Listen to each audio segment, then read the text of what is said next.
When I was developing some ideas for this Sunday message, I was reminded of a man in Tennessee. We had a church, a Unity Church in Cookeville, Tennessee, and between 2006 and 2009. And there was a man there who I will just call Bear, because he was 6'6" and about 300 pounds, and he had white hair, and he looked like a big polar bear. And he was just the most wonderful man. And I remember, after knowing him a couple of years, their daughter gave birth to a baby that had Down syndrome. And I remember talking with Bear privately at a meal. We used to like to go out for Indian food. And I said, "How do you feel about what has happened with the birth of your grandchild?" And he looked at me with complete clarity and he said, "She's perfect." And he really meant it. He wasn't just holding space for his family, being the strong one in how that, because I can imagine having a child with Down syndrome would be filled with challenge and opportunity. And he came from a very simple place in terms of truth, teachings, and so on. And I remember his wife exposing him to the Course in Miracles somewhere along the line there. And I said, "What do you think about the Course in Miracles, Bear?" He said, "Fear bad, love good." Just like a big bear. Well, Bear was an engineer and a scientist, so he was not, he was a bright light in his own career, and in fact had developed some technology that is well used everywhere on the planet at this time, which I won't go into, but his way of being was all about something that I learned about in biology class in high school. Word, homeostasis. Homeo meaning similar to, and stasis meaning standing still. So developing a way of being that is about being centered and standing still within life no matter what happens in life. And Bear got it. He lived that way. He was very, very beautiful man to be around because he was very simple in his perspective about spirituality and what was required of him. In fact, before he got up in the morning, he'd lay in bed and said, "God, forgive me for anything that I do that is out of line today." And he said that during a church service one time because it was a smaller group and we had more of an interaction with each other. And everybody could relate because it was humorous in a way that whenever we're out of alignment, we simply have made a mistake. It's not a sin or something to be ashamed of or anything like that. It's just simply a mistake on what is true. And so there is just simply a way of getting back in alignment with what is true. So his way of being with his granddaughter was, she's perfect. And he really meant it. He's the kind of guy who would say, "Hey, look at the gift, not in the box that it came in." And I love that. Look at the gift, not the box it came in. Because I don't know if any of you have ever volunteered or been with special needs kids or kids with Down syndrome. There isn't this egoic filter going on. There's just this tremendous love nature that comes forth. I volunteered in the Bay Area way back in the 70s, and it's just such loving beings. I'm always fascinated by the resiliency of the human mind and how we adapt and adjust and go through things and hold space, hold that resiliency, hold that homeostasis for whatever is happening. And we could hold that for the whole planet right now as it is going through this rather major transition from an old paradigm to something that wants to be born, a rebirth of the human spirit. Yesterday I watched a YouTube video of Denzel Washington giving a graduation address at a college. And he says, no matter what, remember God. In all things, remember God. In everything that you do, yes, your success is important. Yes, money is relatively important and everything that goes with that, but always remember God. And I would like to add to that, to always remember a sense of humor.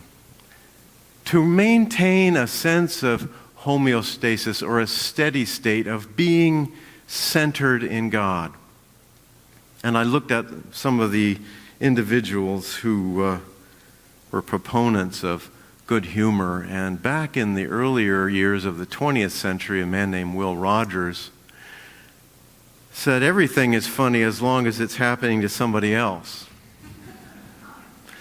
And Will Rogers kind of came on the coattails, I think, of Samuel Clemens, who these people were provided commentary of the human experience so that we could all maintain a sense of buoyancy or homeostasis as we move through life. And there's others in the more contemporary sense. A woman named by the name of Tina Fey says, when humor works, it works because it's clarifying what people really feel. It has to come down from someplace real. So I came up with a couple of one-liners that might help us with keeping our sense of humor. I waited and stayed up all night and tried to figure out where the sun was. And then it dawned on me.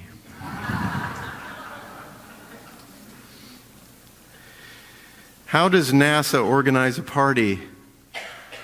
They plan it. Get it? Huh? Have you heard about corduroy pillows? They're making headlines. This one's a little bit off color, but it's kind of funny.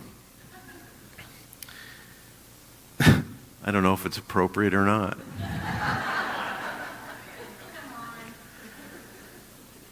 A dyslexic man walks into a bra. Get it?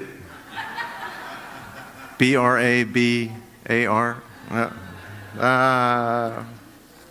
Pretty bad. What did the green grape say to the purple grape? Oh my God, breathe! Okay, polite laughter, that's good. So, the talk title today is, I looked at it as a misspell. Perfect no whirls. No, that's not what it is. It's perfect no worries. And I don't know how that happened, but it did. I guess it's all part of humor.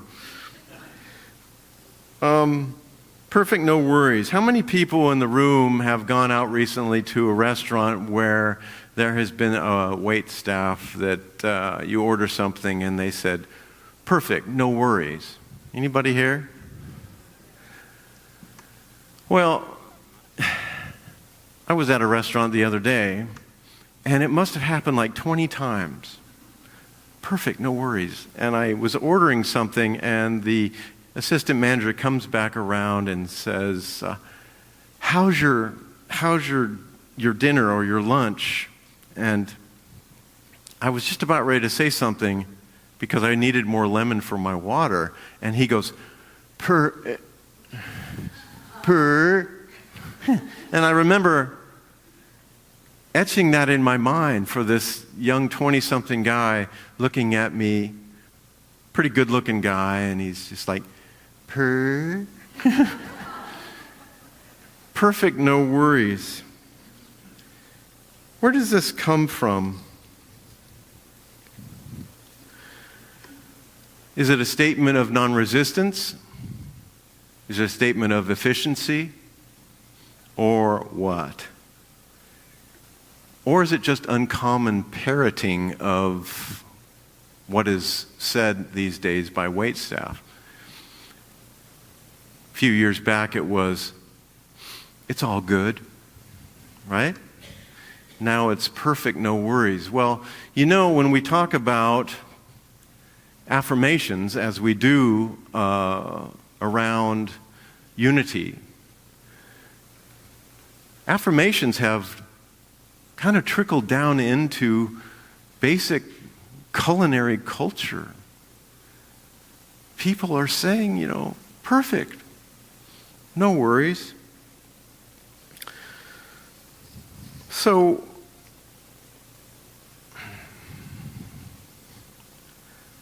I just wanted to draw a little tension to that. In a time of seeming imperfection, and in a time of considerable worry, the resiliency of the human spirit to assert itself even within the common, maybe even unconscious language of people in restaurants, to proclaim perfect, no worries, is a sign of strength, is a sign of taking a stand, and it's also a sign of an affirmation of the spoken word. For people to say something, to affirm it, and to proclaim it, even within the mundane atmosphere of a restaurant. I wanted to build upon that concept a little bit with some words by Charles Fillmore from the 12 Powers. And he said, the way is to overcome mistakes by incorporating into mind and heart the attributes of the Christ mind. What is the Christ mind? Is that a real possibility for us to allow in our day-to-day life? You know, when I was giving the meditation just a little while ago, the words choice, allow, and accept have been watchwords for my consciousness just this past week. Whenever a fear thought would come into mind, or something of a limitation or a lack, I would say, choose. Choose, Bruce. Do you want that? Or do you want the light? Do you want to manifest the Christ mind? Are you willing to allow that to happen? Are you willing to accept that which is our divine destiny and our actuality in the moment? Where are you going to allow your mind to take you? Because the truth of the matter is that the voice in the head is not us. It is not me. I am that which chooses to react to that voice or not. And knowing this, I am free. I have the choice to make. And what am I going to allow? Am I going to allow this abundance of the universe, of the light and the truth of the universe to move through me? Am I going to accept it to be my inheritance, my own divine inheritance? Or am I going to succumb to the fear images of the mind? It's always our choice. So the Christ mind is really that place in consciousness that's not some faraway thing, unreachable, and only accomplished by one individual over time, that a lot of people praise and have deified Jesus as being the one and only. When the words, "No one comes unto the Father but through me," it is the words of the Christ mind that says to the conscious mind, you must go through the Christ self in order to access the I am presence. This is the code, really, of this work.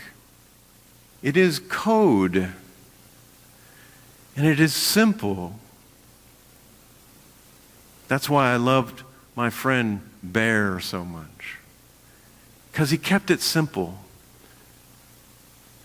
Even in the context of having a child with Down syndrome, which is a joy and a challenge at the same time, he kept it simple, staying on track, staying within that center of the Christ mind.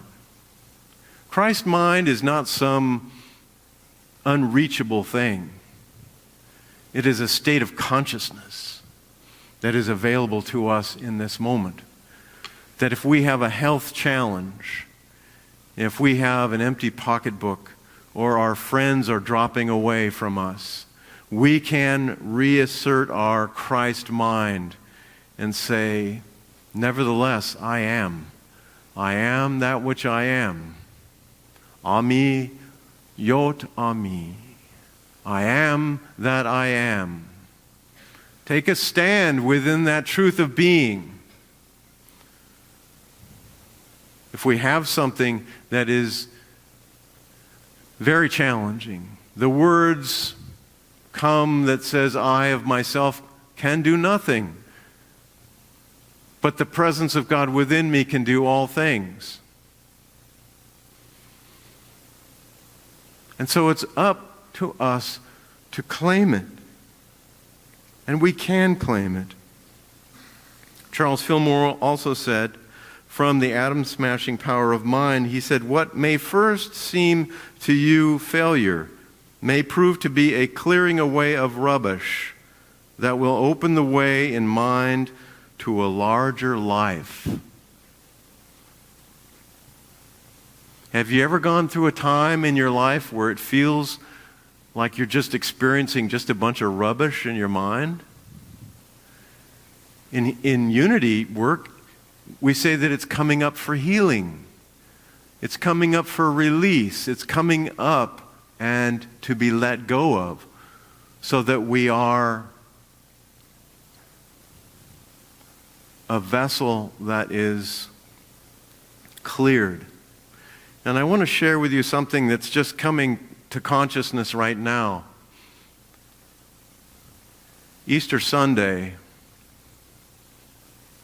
a year ago, Easter Sunday before last, I stood up here the very first Easter.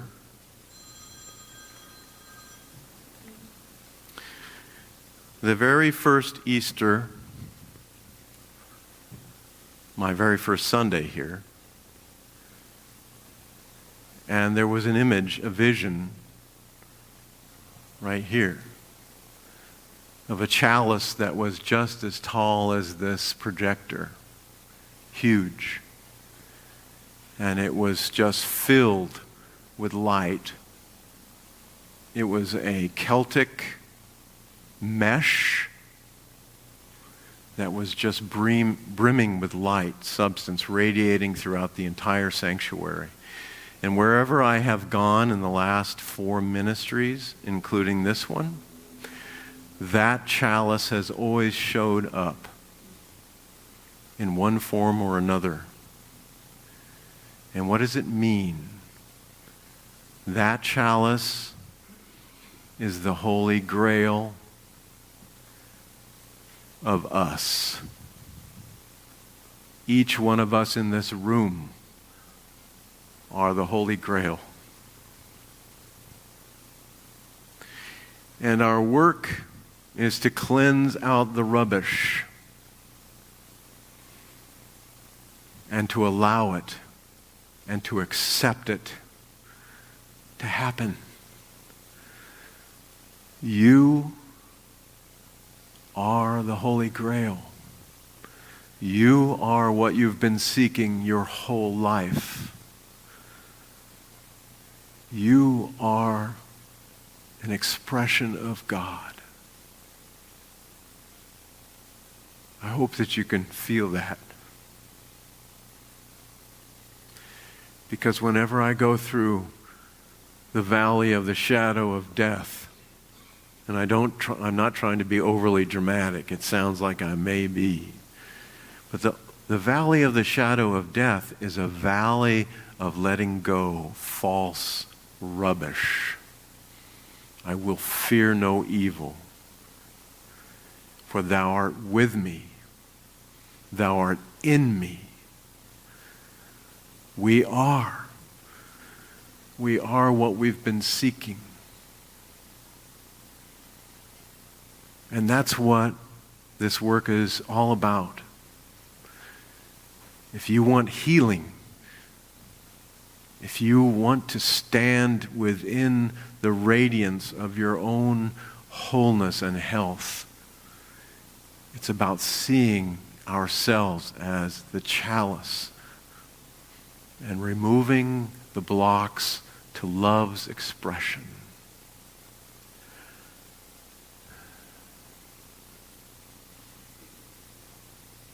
It's interesting within ministry, being involved as a unity minister for about 17 years now,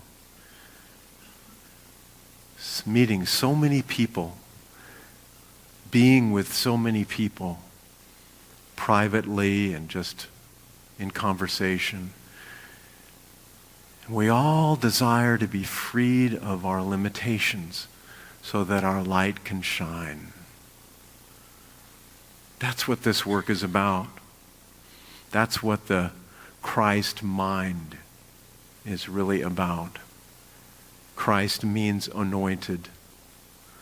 To allow ourselves to be anointed. To choose, to allow, and to accept.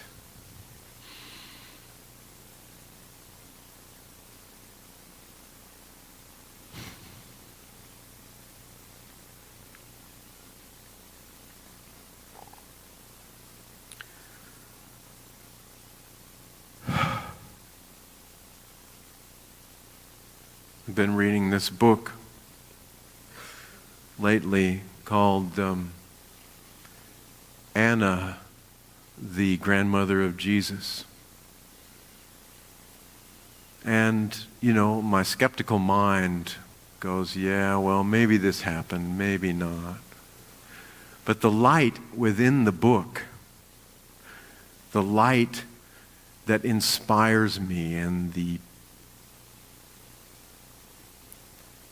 it's connecting the dots of much that was not included within the teachings.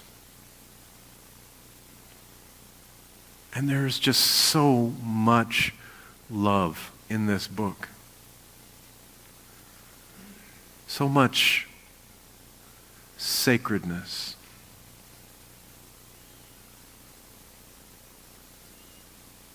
If you ever get a chance, maybe pick it up.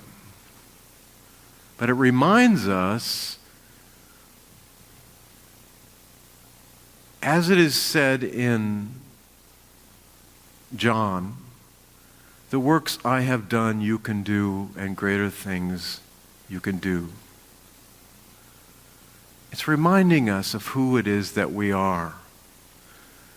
Not lowly, cut off, worms in the dust, or any of that garbage. That's the rubbish that needs to be taken out of the mind and allowing the light to be, to radiate through you You are the light of the world.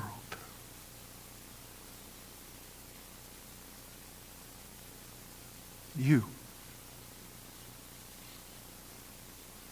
Isn't that beautiful? Can you accept that about yourself? And the mind says, oh, I don't know.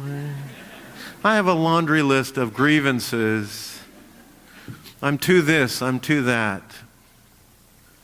No. Okay, so I know I'm going on here, but I want to share with you something. This is from Dr. Michael Newton's book, Journey of Souls. I don't know if any of you have read this book. And it's a judgment call in terms of stopping here or not. But I want to share with you, Dr. Michael Newton was and is a hypnotherapist, and he worked with people not only in case studies about life, like past lives, but this is case studies of life between lives. So in between times that we are in the world, we are in spirit, and we're working with our group of souls that we have been with for who knows how many epochs of time. And the point of life is to realize the truth of who it is that we are through all types of experiences. But he says on the last page of the book, because we don't have time to go into case studies or anything like that. But he says this: we are divine but imperfect beings who exist in two worlds, material and spiritual. It is our destiny to shuttle back and forth between these universes through space and time while we learn to master ourselves and acquire knowledge. We must trust in this process with patience and determination. Our essence is not fully knowable in most physical hosts, but self, with a capital S, is never lost because we always remain connected in both worlds. That is the good news. We are always connected with both worlds. We have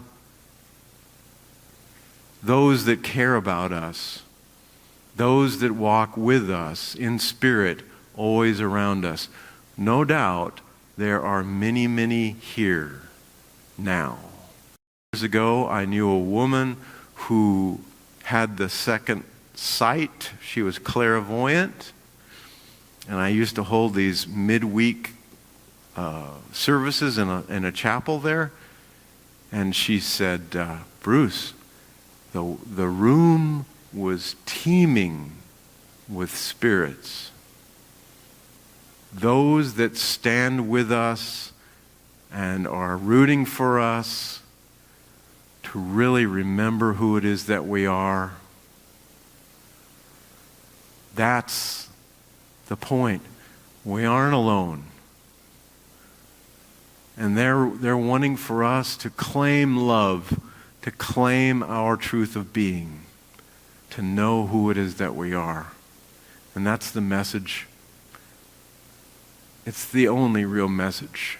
It will always be. God is.